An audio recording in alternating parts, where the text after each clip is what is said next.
Réforme du secteur de l'éducation. Le pays a besoin des centres de formation pour assurer la prise en charge des jeunes, pour leur rendre utiles à la société afin de contribuer efficacement au développement de la République démocratique du Congo dans le cadre du projet de construction des incubateurs pilotes. Le ministre des Formations techniques et professionnelles a évalué le niveau d'avancement des travaux de construction d'un centre en chantier. John Tumba a aussi rencontré la diaspora congolaise, porteuse des projets d'encadrement des jeunes en situation d'échec scolaire.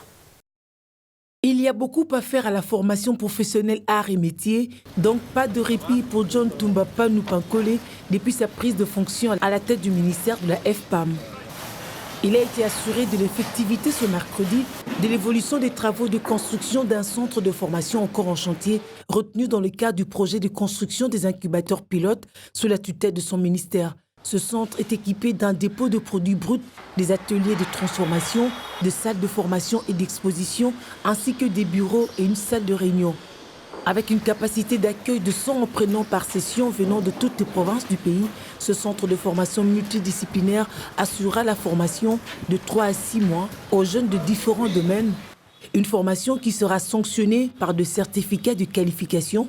Ces jeunes pourront pratiquer et exposer avant d'être mis à la disposition du ministère de PMEA.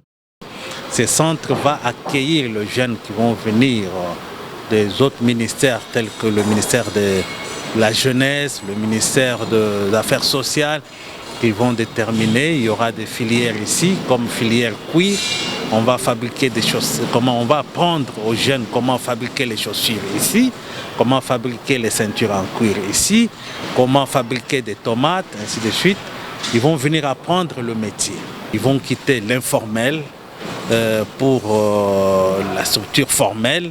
Ils vont contribuer à l'économie du pays avec le paiement des taxes, ainsi de suite. Et c'est que ça sera une classe moyenne qui sera créée. La construction de ce bâtiment lancé il y a 6 mois est assurée par l'entreprise Vaste Réseau de Services au Congo, sous financement de la République. Sa livraison interviendra d'ici 2 mois tel que prévu. On a terminé avec les grosses œuvres et bientôt nous allons entamer les finitions. Donc ça veut dire le capsage, le revêtement mur, donc c'est ce qui nous reste, les carreaux. C'est ça les travaux qui nous restent pour le moment. Au retour à son cabinet de travail, John Tumba a reçu une délégation de la diaspora française et canadienne conduite par le conseiller spécial du chef de l'État. Cette délégation est porteuse d'un projet d'encadrement des jeunes en situation d'échec scolaire.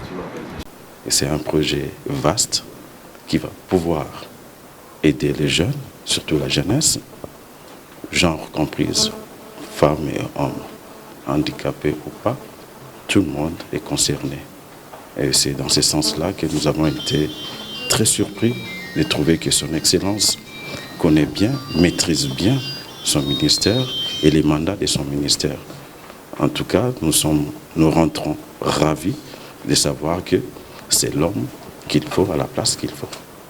De l'informel au formel, cette catégorie d'opérateurs pourra contribuer à l'économie du pays, une voie vers la création de la classe moyenne qui passe par la formation professionnelle, leitmotiv de Félix Antoine Tshisekedi.